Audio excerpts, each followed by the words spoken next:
Para sahabat, sebangsa dan setanah air, selesai sudah pesta sekali 5 tahun pemilu Indonesia.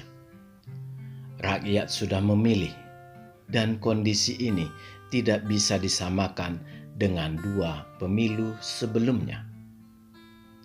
Di 2 pemilu sebelumnya, hanya 1 atau 2 suara lembaga quick count yang memenangkan Prabowo saat itu.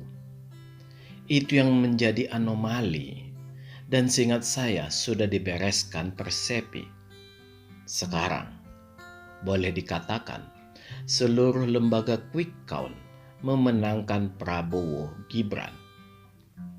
Jadi, sangat diharapkan nalar tetap dipakai.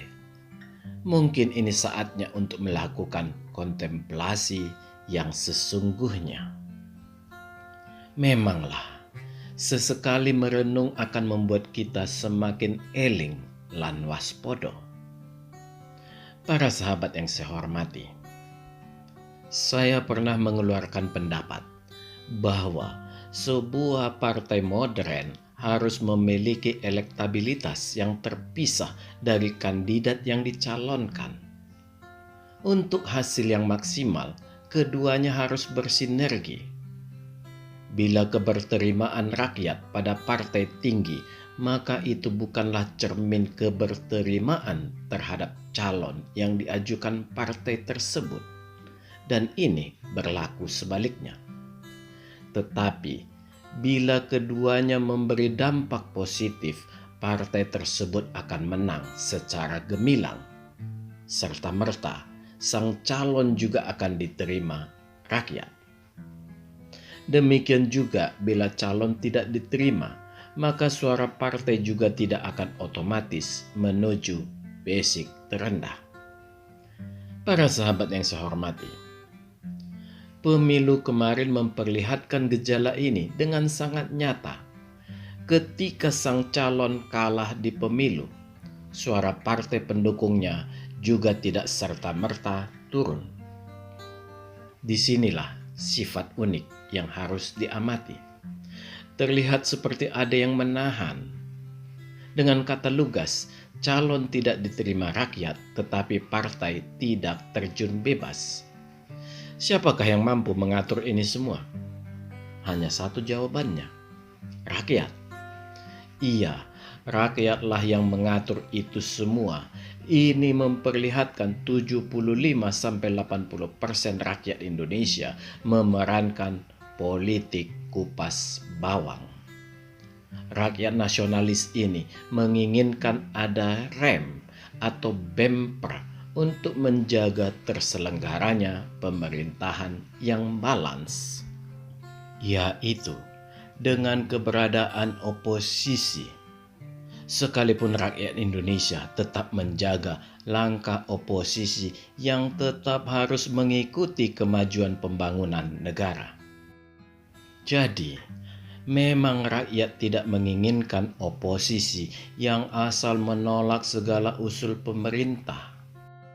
Tetapi, oposisi yang berfungsi sebagai rem untuk menyadarkan pemerintah dan sekaligus memberi warning kepada rakyat untuk turut menegur.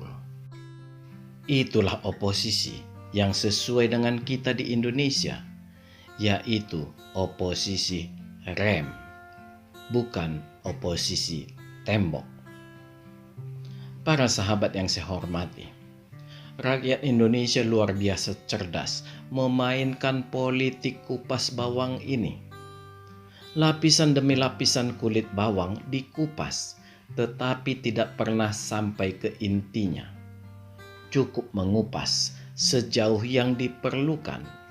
Dengan kata lain, yang secukupnya. Dan pengupasan ini terlihat dilakukan rakyat dengan sangat hati-hati, dengan cara hanya mengkonter suara sumbang ke Jokowi. Secara menyeluruh, hampir tidak pernah melakukan serangan balik. Inilah cara yang sangat elegan. Inilah jalan ninja yang sunyi. Tidak perlu teriak-teriak. tidak perlu mempermalukan orang lain. Sudah banyak kalangan nasionalis memperingatkan tentang ini, tetapi masih tetap saja arogan. Para sahabat yang saya hormati, sebenarnya ada sebuah partai yang benar-benar harus berterima kasih sangat mendalam kepada rakyat nasionalis ini. Karena berkat merekalah partai ini tidak jatuh. Memang sebuah kerja yang semakin rumit dan melelahkan. Di satu sisi mengupas kulit, sedang di sisi lain bawang itu harus tetap berguna, tidak boleh habis karena dikupas. Jalan satu-satunya yang ditempuh menyadarkan. Mungkin sebagai bahan refleksi, sebuah kesadaran sekalipun terlambat tetaplah baik bila dipergunakan. Karena negara ini akan tetap berdiri baik dengan ataupun tanpa partai tersebut. Tetapi bila ditanya rakyat, dengan rendah hati rakyat akan berkata, partai ini harus tetap berjalan dengan baik, bahkan harus menuju partai yang modern. Itulah sikap wisdom rakyat. Kalah di pilpres jangan membuat baper. Baper itu muncul dari perorangan. Jadi bukan sifat sebuah partai, kecuali partai itu sudah dihiasi sifat baper perorangan. Artinya, partai tersebut sebenarnya bukan partai rakyat lagi, melainkan hanya partai milik perorangan.